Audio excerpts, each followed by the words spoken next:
अब लता पता को देखिए, आपको निधिवन, गैबरवन, हर जगह की, वृंदावन की याद दिला देगा। ये ऐसा स्थान है हमारे मोहन कुंड की। ये मोहन कुंड बेहद ही प्रसिद्ध जगह यहाँ की। मैं आपको दर्शन करा दूँगी। ये देखिए, ये मोहन कुंड है, हनुमान जी का प्रसिद्ध मंदिर है इस जगह का। ये सिद्ध पीठ है, ऐसे नहीं, बहुत ही ज़्यादा मान्यता प्राप्त मंदिर। ये देखिए कितने सुंदर दृश्य। ये हमारे लालजू महाराज, हमारी लाडली जो, उनके साथ कितने दिव्य दर्शन है। अति प्राचीन स्थल है जी। ये मोहन कुंड जो है। द्वापर के समय के है, बताते हैं हमारे जो पुराने लोग हैं तो बताते हैं कि द्वापर के समय का है। और राधे राधे प्रिय भक्तों, ब्रज क्षेत्र का प्रसिद्ध गांव बंचारी, जिसके नज़दीक एक ऐसा स्थान जिसको नाम मोहन कुंड के नाम से जाना जाता है। आप इस कुंड पर जब भी आप आएँ तो आप यहाँ पाएंगे कि यह जो मोहन कुंड नाम से जो प्रसिद्ध स्थान है, ये ऐसे ही नहीं बना। इसकी महिमा इतनी अपार है जिसको जानना हर किसी के बस की बात नहीं। बहुत ही उचित, बहुत ही व्यवस्थित और हर तरीके से समृद्ध एक ऐसा मंदिर, एक ऐसा दिव्य स्थान जिसकी महिमा को शायद ही कोई पहचान पाए। शायद आप इन कदम के वृक्षों को देख रहे होंगे। यहाँ पर आप जब भी आएंगे ना, आपको देखने पर मिलेगा बिल्कुल वृंदावन धाम जैसा। मतलब कि जहाँ ठाकुर जी, राधा रानी अपने एक दूसरे के साथ बहुत बढ़िया रासलीला में मौजूद होते हैं, पूरी प्रक्रिया को किए होते हैं। हम आज एक ऐसी जगह पर आए हैं जिनकी लीलाओं को जानकर आप लोग भी दंग रह जाएंगे। आज हम यहाँ पर महाराज जी से मिलने वाले हैं, लेकिन मैं आपको एक बहुत ही अच्छी और अनोखी चीज़ दिखा दूँ कि इस दिव्य स्थान में एक गौशाला भी है, जहाँ पर गौ माता भी रहती हैं। हम लोग चलते हैं गौशाला, और गौशाला में जैसे जैसे गौ जीव हैं, गायें हैं, उनकी बहुत अच्छी सेवा भी की जा रही है। बढ़िया ढंग से उनको गर्मी न लगे, पंखे कूलर वगैरह का पूरा इंतज़ाम है। यहाँ थोड़ी कीचड़ हो रही है, हम साइड से निकलते हैं और जाकर देखते हैं कि क्या व्यवस्था है गौ माता के लिए। ये जो चीज़ें आप देख रहे हैं ना, ये ऐसे नहीं होती हैं। इनको व्यवस्थित करने के लिए हर तरीका दिखाया जाता है। ये देखिए गौवंश है यहाँ पर, और ऊपर पंखा चल रहा है, हवा में मौजूद। देखिए गौशाला की व्यवस्था इतने अच्छे ढंग से, और यहाँ पर गौ माता अपना रहती हैं, बहुत अच्छे ढंग से इनकी व्यवस्था की जाती है, देखी जाती है। देखिए आप, ये गौ हैं, बहुत अच्छे ढंग से यहाँ पर रह रही हैं। खाने का, पीने का, हर तरह का, खेत वगैरह, चारा वगैरह, हर तरह की सुविधा, और पंखे वगैरह सब लगे हुए हैं। कितनी शांति से और अच्छे भाव में गायें मौजूद है। उनके लिए पीने के पानी की बहुत ही बढ़िया व्यवस्था है। हर तरीके से सुंदर व्यवस्था बनाई हुई है महाराज जी ने। और महाराज जी यहाँ करीब 7 साल पहले आए थे। 7 साल से महाराज जी लगातार इस मंदिर की व्यवस्थाओं को ठीक करने में लगे हुए हैं। इस जगह पर हम आपको दर्शन कराएंगे ठाकुर जी के, राधा रानी के साथ। कहा जाता है कि ये इससे जो स्थान है, इस स्थान की महिमा महाभारत युद्ध के बाद जब ठाकुर जी ने ब्रज में न आने की बात कही थी, तो उनका मन हुआ कि वो एक बार लाडली जू से मिलें। अब ये यहाँ आए, ब्रज में तो जा नहीं सकते, तो इन्होंने ब्रिज के बिल्कुल किनारे पर, सीमा पर इस जगह आकर लाडली जू से मिलने की जो बात कही, और इसी जगह पर एक मोहन कुंड के नाम से जगह बनी हुई है। ये इतनी प्रसिद्ध ऐसी ही नहीं है, मैं आपको दर्शन करा दूं उस मोहन कुंड के, जो कि यहाँ ये जो स्थान है यह भी इसीलिए बना गया है कि ये मोहन कुंड है। यहाँ पर आप निर्माणाधीन देख रहे हैं, ये शनिदेव का मंदिर है। पहले शनिदेव का मंदिर छोटा था, अब इसको बड़े रूप में बनाया जा रहा है। लेकिन ये देखिए, आप लता पता को देखिए, आपको निधिवन, गैबरवन, हर जगह की, वृंदावन की याद दिला देगा। ये ऐसा स्थान है, बिल्कुल डूंगर के वृक्ष, हर चीज़ लता पता का अब देखो ऐसे यहाँ से आपको बिल्कुल वही दिखाई देगा जो कि वृंदावन की कुंज गलियों में, निधि वन में, गेवर वन में दिखाई पड़ता है। और मैं आपको दर्शन करवा दूं हमारे मोहन कुंड की। ये मोहन कुंड बेहद ही प्रसिद्ध जगह यहाँ की, मैं आपको दर्शन करा दूँ। ये देखिए, ये मोहन कुंड है। ये देखिए, ये है इस जगह की सुंदर व्यवस्था। यहाँ पर हर तरह के जीव, बिल्कुल जंगल खेतों में बिल्कुल बीचों बीच ये मोहन कुंड महाराज। मीठे का स्वच्छ जल, मीठा पीने का पानी, और बिल्कुल खेतों के बीच में, और इतनी अच्छी व्यवस्था देखिए, ठंडी हवा। तो ये जो आप देख रहे हैं ना इधर जो बना हुआ है, ये छोटा सा कमरा जो, ये संत निवास है। यहाँ पर कोई भी आगंतुक जो महाराज जी होते हैं ना, वो आते हैं और आकर यहाँ दर्शन पाते हैं। मैं आपके आगे से दर्शन करवा दे रहा हूँ। ये देखिए कैसी व्यवस्था बनाई है, हर तरह की रुकने की, ठहरने की, हर तरह की व्यवस्था है। लेकिन मैं आपसे ये बात बता दूं कि आपको इन वृक्षों को देखकर बिल्कुल वृंदावन, बरसाना, हमारे जितने भी प्रसिद्ध स्थान हैं उनकी याद आ जाएगी। और तो और जिस प्रकार के वृक्ष वृंदावन में हैं, वही उसी प्रकार के वृक्ष आपको यहाँ भी दिखाई देंगे। ये शनिदेव भगवान का मंदिर मैं आपको दिखा दूँ। यहाँ शनिदेव भगवान मौजूद हैं और इस जगह मैं आपको दर्शन करवा दूँ। स्वयं भोलेनाथ अपने परिवार सहित मौजूद हैं, और ये हनुमान जी जो हमेशा भोलेनाथ के साथ मौजूद रहते हैं। अभी मैं आपके दर्शन करा दूँ एक और मंदिर जो कि हनुमान जी का प्रसिद्ध मंदिर है इस जगह का। ये सिद्धपीठ है, ऐसे नहीं, बहुत ही ज़्यादा मान्यता प्राप्त मंदिर। और अब मैं आपके दर्शन कराने वाला हूँ। यहाँ पर जो मौजूद ठाकुर जी है, ठाकुर जी के दर्शन करा दूँ, क्योंकि बिना उनके कोई भी स्थान दिव्य नहीं रहता। अभी दोपहर का समय है तो पट बंद हो रहे, हम महाराज जी की आज्ञा से इस मंदिर को खोला और आपको मैं दर्शन करा दूँ ठाकुर जी के। ये देखिए कितने सुंदर दर्शन।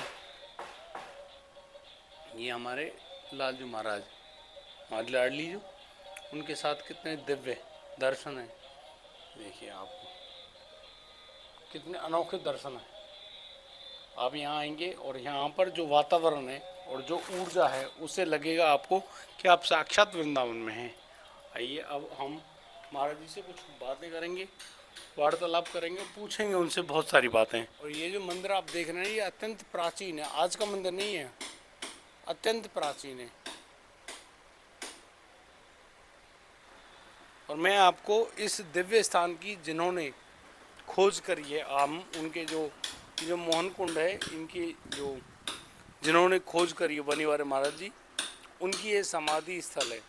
और इनकी ही कृपा दर्शन से जो जगह है ये उनकी समाधि है, और इसका प्रादुर्भाव करने वाले यही महाराज जी हैं। उनकी समाधि ये मोहन कुंड वाले बाबा जी की समाधि है, इनके ही द्वारा ये सब प्रकाश में हुआ है। और इन्हीं की कृपा से हम लोग इस दिव्य स्थान को यहाँ देख पाते हैं। ये यहाँ पर मौजूद जो संत निवास है, हमारे प्यारे महाराज जी रहते हैं। और आज हमें उनके दर्शन करने का भी सौभाग्य मिला, साथ ही साथ उनके साथ सत्संग करने का सौभाग्य भी मिला है। मैं आपके दर्शन करा दे रहा हूँ हमारे प्यारे महाराज जी, गुरु शरणदास जी महाराज। राधे राधे महाराज। महाराज जी के चरणों में कोटि कोटि प्रणाम। राधे राधे महाराज जी, आज हम जिस जगह पे आए हैं, ये मोहन कुंड नाम सुना है जी, लेकिन इसकी महिमा को थोड़ा बहुत सुना है बस। जी जी। लेकिन आप यहाँ पे लगातार सेवारत हैं, जी जी।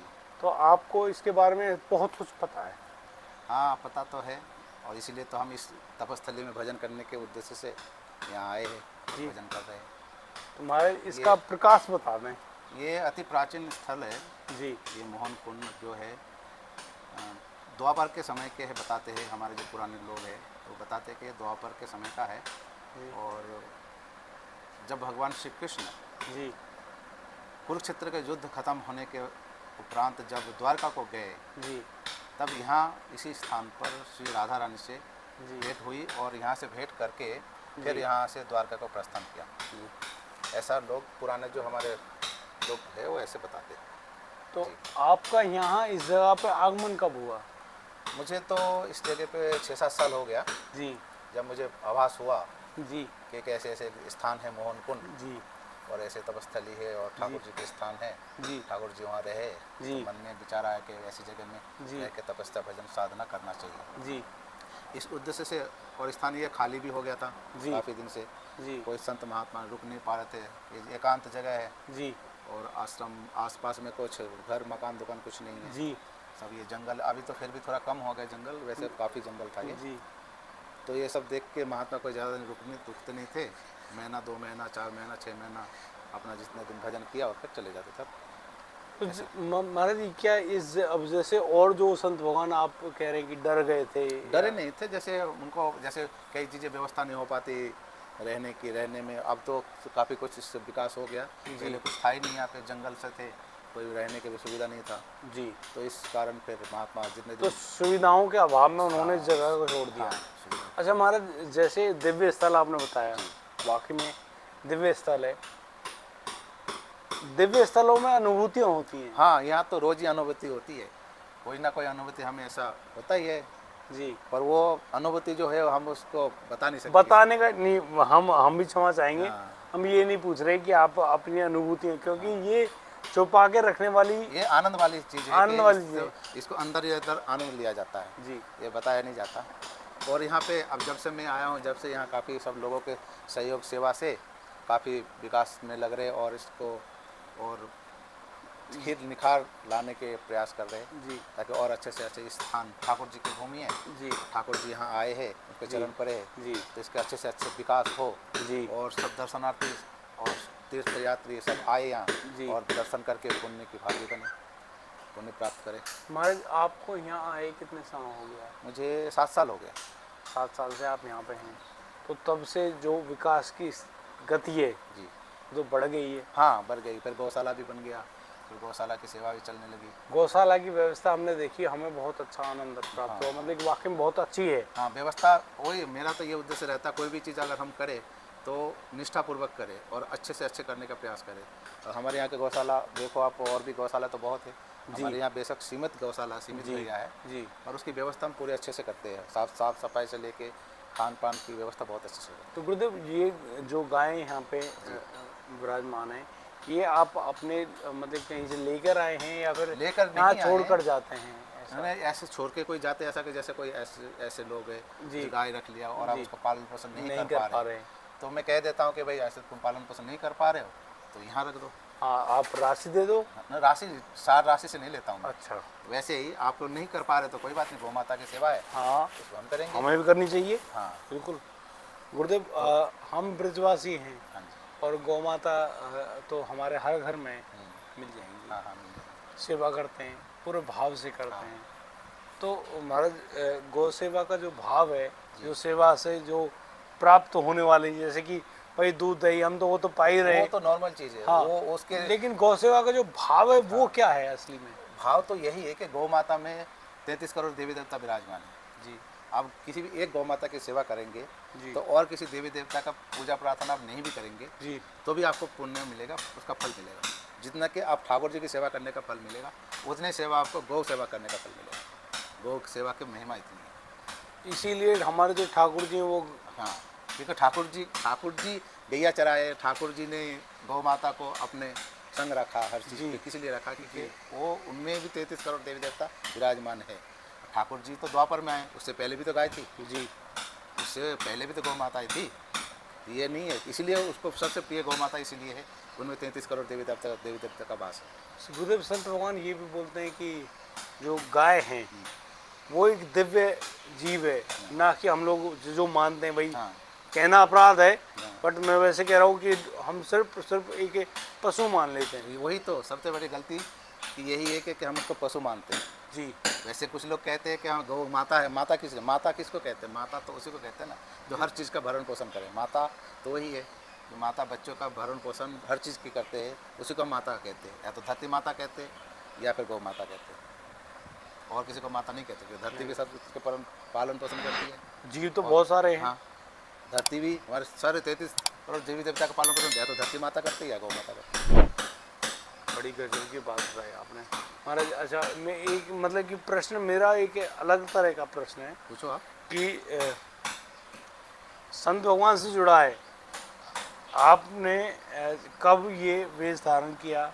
मैं तो 14 साल की उम्र में वेश धारण किया था। अच्छा, जब मेरी उम्र 14 वर्ष की थी तब मैं संत। कुछ ऐसी घटना घटित हुई या फिर घटना कोई तो प्रभाव जीवन ही में हुआ? घटता है तो ही संत बनता है, ऐसे तो बनता नहीं। जी कोई ना कोई कारण बनता है, माध्यम बनता है। जी ऐसे हमारा ऐसे कोई कारण नहीं था, कोई माध्यम भी नहीं था। शुरू से ही घर से ही भगवान के प्रति सेवा भाव था। जी। जब फिर 13-14 वर्ष की उम्र हुआ तो और प्रबल हुआ, तो घर छोड़ने की इच्छा हुआ कि अब घर छोड़ के भगवान के भजन साधना करना। तब ये हुआ तो फिर घर छोड़ दिया। घर छोड़ के नर्मदा किनारे चला गया। अच्छा, नर्मदा किनारे वहीं जाके महात्मा बना। वहीं फिर 6 साल उसी नर्मदा किनारे भजन किया। उसके बाद फिर जैसे समय आया, जैसे ठाकुर जी का बुलावा होता है कि भाई अब आपकी सेवा हाँ, यहाँ नहीं, आगमन तो उनका ही है यहाँ अब यहाँ के सेवा आपकी नहीं है, आप सेवा ब्रिज में चलो। अच्छा, हाँ, तो ऐसे ही इस हिसाब से फिर। तो वैसे अगर मैं पूछ रहा हूँ, मेरी गलती तो क्षमा कीजिएगा, वैसे शरीर है कहाँ का रहने अब वाला? शरीर तो शरीर महात्मा लोग अपने अभी शरीर तो का ब्रज में बताते है। हैं। अभी तो ब्रज में, पर महात्मा अपना शरीर का बताते नहीं है। जी अब जन्म कहीं होता है, पालन पोषण कहीं होता है, और साधु जहाँ रहता है हाँ। वो उसका जन्मभूमि मान लो, जी। कर्मभूमि मान लो, सब कुछ वही सब होता कुछ है। हुई है। तो अभी आप भी ब्रजवासी है हमारी तरह। हाँ, अब तो ये- ब्रजवासी जब ब्रज में वास कर रहे हैं तो ब्रजवासी तो है ही। जी महाराज, ये बड़ी कृपा करिए आप संतों ने, जो ब्रज में आकर हम ब्रजवासियों को पवित्र कर देते हो। ये तो संतों का कार्य यही होता है भाई। जी। कोई भी व्यक्ति है उसको संतुष्टि होनी चाहिए। महाराज, अब आजकल जो समय चल रहा है कली काल, जी। कली काल में मुझे लगता है बहुत सारी चीज़ें ऐसी हैं जो इस उम्र में, जो लगभग शरीर की उम्र है, या फिर जो बच्चे आ रहे हैं 20, 22, 18 साल, तो लगभग मान लीजिए हाँ, हमारा मन, हमारी इच्छाएं गलत मार्ग की तरफ ही क्यों अग्रसर होती हैं? ये इस आजकल का कई चीज़ें, खाली हम कलियुग को नहीं देख सकते। जी। खान पान है, और क्या कहते हैं, उठना बैठना है, हाँ। लोगों से वार्तालाप है, संगति काफ़ी है। संगत है। संगत जैसे संगत वैसे रंगत होता है ना, वैसे संगत का असर बहुत बुरा पड़ता है। जी। सबसे ज़्यादा संगत का जो असर पड़ता है वो सबसे नुकसानदायक होता है। समाज में मोबाइल को दोषी समझते हैं हर चीज़ का। नहीं, ऐसा नहीं है कि मोबाइल को हम दोषी मान लें। मोबाइल में तो सब चीज़ है, पर आपके लिए क्या उपयोगी है आप उसका इस्तेमाल करो ना। अच्छा, लगभग लगता है, जो अनुभव की बात बता रहा हूँ मैं आपको, कि गुरुदेव मोबाइल है, आपने रख दिया तो वो कुछ ना कुछ फेंकता रहेगा, उसमें टूं टां कुछ ना कुछ होता रहेगा। यानी कि इंसान को मोबाइल ने अपने प्रयोग की वस्तु बना दी, जबकि इंसान उसको अपने प्रयोग के लिए खरीदता हाँ, है। उसके अधीन हो गए, मोबाइल के अधीन हो गया है। मोबाइल को अपने अधीन नहीं रखा, वो मोबाइल के अधीन हो गए। तो इस प्रवृत्ति से छूटे कैसे? ये छूटना नहीं है, ये हमें दिशा बदलना है। तो वो कैसे होगी? अब जब मोबाइल आप रखेंगे, आपको मोबाइल देखने का मन है तो उसमें कथा निकाल लो, कथा देख लो, कथा सुन लो, कथा पढ़ लो। उसमें मंत्र, हर तरह के मंत्र तो होता उसमें है। रुचि तो नहीं है हमारे। बस रुचि नहीं है तो उसका तो कुछ कर ही तो नहीं वो वही कहना चाह रहा हूँ कि चलो ठीक है, एक रुचि- आदमी। दूसरी बात है, रुचि तो तब बन जाती है, कई बार रुचि नहीं होती। जी। किसी का मार्गदर्शन मिल जाए जी तो रुचि बन जाएगी। हाँ कोई गुरु मिल जाए ऐसा जी। तो बदल जाएगा, उसका जीवन प्रवृत्ति सब कुछ बदल जाएगा। जी। तो हम यही छोटी सी चीज़ जानना चाहते हैं कि ऐसा क्या करें लोगों की जो प्रवृत्ति मोबाइल से थोड़ी विलग हो। अब उसमें ये है कि हम नाम जप शुरू करें, जी अपना नित्य नियम बनाएं जी कि भाई हमें सुबह 2 घंटे भगवान का नाम सिमरन करना ही करना है। जी। जब हम इसको ठान लेंगे तो मोबाइल कहीं पर आ रहे हैं। अब परम पूज्य गुरुदेव हमारे वृंदावन वाले, उनका बहुत बड़ा प्रकाश हाँ, फैल बहुत रहा है। महाराज जी का। हाँ जी, हाँ। बहुत बड़ा प्रकाश फैल रहा है और उन्होंने बहुत सारे लोगों को तब्दील कर दिया है। तो ये सबसे आसान तरीका यही है। जी इस दृष्टि से बदलने का तो सबसे संतों का मार्ग तो यही बताते हैं जी कि भाई ये सबसे आसान है। और आप कोई भी कर्म करेंगे या कुछ विधि विधान से या कोई यज्ञ और या फिर कोई अनुष्ठान करेंगे तो उसमें बंधन रहेगा। आप सरलता से नाम जाप करेंगे तो उसमें कोई बंधन नहीं है। उठते बैठते सोते जागते कभी कर सकते। जैसे कि महाराज जी, कोई भी लोग, बहुत सारे एकांतिक वगैरह हम सुनते हैं, तो बहुत सारे लोग प्रश्न करते हैं अलग अलग कंडीशन के, हाँ। कि घर में कलेश है, बाहर कलेश, बहुत सारी बातें। परम पूज्य गुरुदेव एक ही चीज़ का, उनके पास तो वो एक ही दवाई है कि भैया नाम जप करो। नाम जाप करो। तो क्या नाम से सब कुछ हो जाएगा? हो जाएगा, क्यों नहीं होगा। पर नाम से तब होगा जब अब नाम के ऊपर आपको विश्वास होगा। जी खाली नाम जाप करने से नहीं होगा, जी उस नाम के ऊपर विश्वास भी होना चाहिए आपको। जी। नाम जो आपने लिया है, जो आप कर रहे हैं, हाँ, उनके प्रति निष्ठा होनी निष्ठा चाहिए। होनी चाहिए। तो ये निष्ठा से दृढ़ काम- कैसे हो महाराज? वो तो करते करते हो जाता होता है, एकदम तो नहीं होगा। जी करत करत अभ्यास जन्मत हो सुजान, एक कहते हैं ना रामायण के चौपाई। जी। तो ऐसे ही अभ्यास जब कर किसी भी चीज़ में आप अभ्यास करते रहेंगे वो सद जाता है। कोई भी चीज़ आप सीखना चाहेंगे तो जब लगातार सीखना पड़ेगा तभी आप सीखेंगे। 2 दिन 4 दिन में कोई चीज़ नहीं सीख पाएंगे। नहीं। या तो कोई बिरला ऐसा हो जो एकदम भगवान की प्राप्ति हो जाए और सीख जाए, ऐसा कोई बिरला ही होता है। गुरुदेव इतनी सी बात कहते हैं, भैया नाम जप करो और जो किया है उसको भगवान को समर्पित कर दो। वो तो जब आप नाम जप करने लगेंगे तो स्वतः ही वो भगवान के समर्पित हो जाएगा। अच्छा आगे जब हम उस कर्म की तरफ नहीं सोचेंगे तो अपने आप हो जाएगा। अच्छा। हम जैसे गृहस्थ जीवन में गुरुदेव बहुत सारी नौकरी भी, परिवार का पालन पोषण भी, बहुत सारे कार्य भी करते हैं, तो उन कामों को करने में हम नाम से विलग हो जाते हैं, छूट जाता है। नहीं छूट, ये तो वो इसलिए छूट जाता है कि हमारे उसके प्रति इतनी श्रद्धा नहीं है, निष्ठा नहीं है। जब श्रद्धा होगी तो काम करते हुए भी हम नाम जप कर सकते हैं। नाम जप करने के लिए हाथ की आवश्यकता नहीं है, अंतरात्मा की आवश्यकता है। अंतरात्मा से नाम जप होगी, आप उसको मुँह हिलाने की भी जरूरत नहीं है। जो आंतरिक भाव में नाम चला, क्या वो समर्थ है? हाँ क्योंकि परम पूज्य गुरुदेव तो बताते हैं भैया पहले तो बातें करो। हाँ, नहीं वो तो एक शुरुआत ही है कि जी भाई शुरुआत हम इससे करेंगे तो उसको मन को लगाने के लिए है कि उसमें लगाने के लिए। हाँ। इतनी सी बात। अब आप धीरे धीरे जब लग जाएगा हाँ। तो फिर आपको कुछ करने की जरूरत जो नहीं। आंतरिक जो होगा हाँ। वो श्रेष्ठ महात्मा है। लोग तो आंतरिक ही तो करते हैं, जी वो दिखावा वाले थोड़ी करते हैं या चिल्ला चिल्ला के। तो वो तो अलग बात है कि ऐसे हरिनाम संकीर्तन करते हैं, वो अलग है। पर अंतरात्मा से, अंतर मन से जो हमारा नाम जप होगा वो दृढ़ होगा।